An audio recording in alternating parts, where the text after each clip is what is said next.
Hello दोस्तों, आज इस वीडियो में हम BGDG 172 के एक मोस्ट इम्पॉर्टेंट टॉपिक पर चर्चा करने वाले हैं।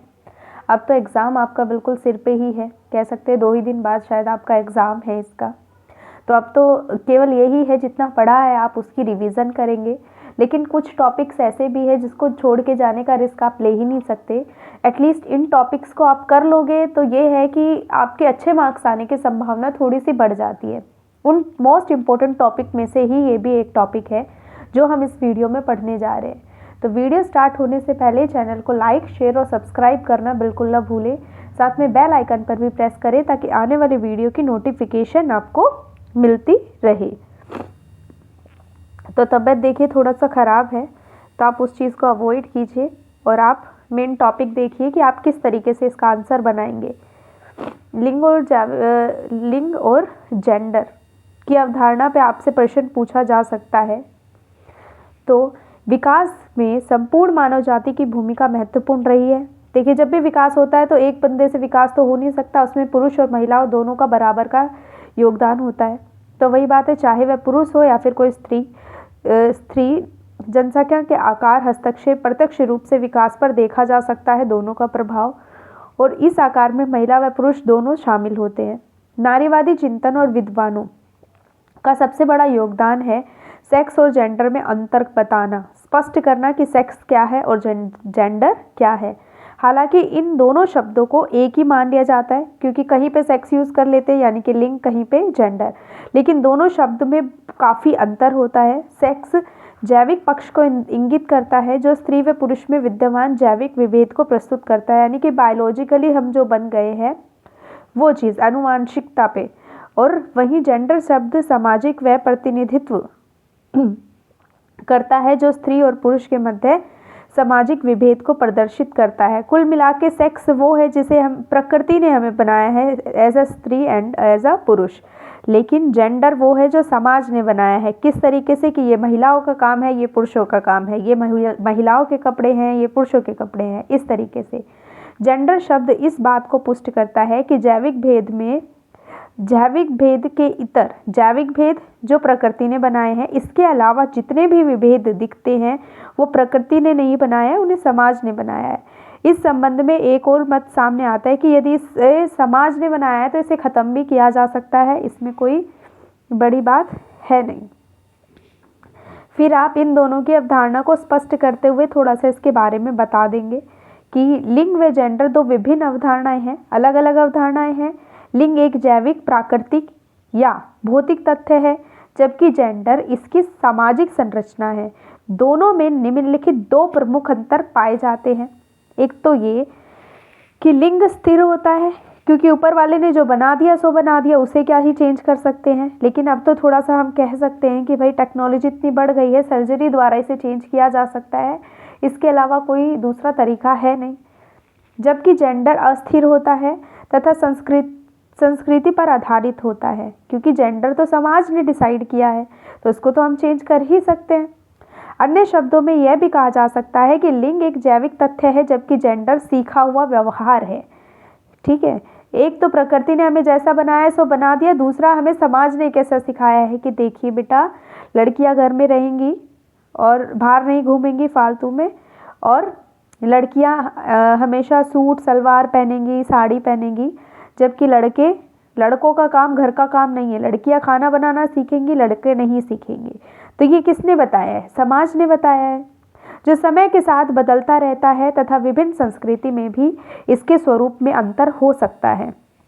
दूसरा, जेंडर शब्द संबंध मूलक है, क्योंकि यह केवल स्त्री या पुरुष का द्योतक नहीं है, अपितु उनमें पाए जाने वाले संबंधों को भी स्पष्ट करता है।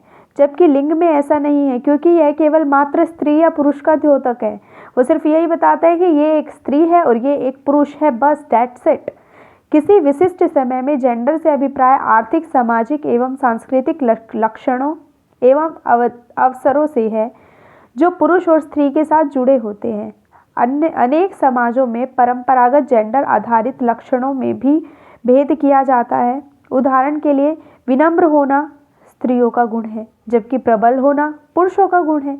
इसी प्रकार से भावुक होना, ग्रहणशील होना, संकोचित होना, निष्क्रिय होना अथवा कोमल हृदय होना ये स्त्रियों का गुण होता है। और जो तार्किक होना, आग्रही होना, विश्लेषण परक होना, बहादुर होना, सक्रिय होना, कठोर हृदय वाला होना ये पुरुषों का काम है, जिनको जेंडर से जोड़ा जाता है। कहते हैं ना लड़कों को क्या लड़कियों की तरह रो रहा है, कहने का मतलब यही है ना कि लड़के नहीं रो सकते। किसने बताया? समाज ने। लड़कियां रोती हैं, किसने बताया? समाज ने। लड़के दिमाग से सोचते हैं, ये कौन डिसाइड कर रहा है? लिंग या जेंडर? जेंडर, क्योंकि इसको समाज बता रहा है।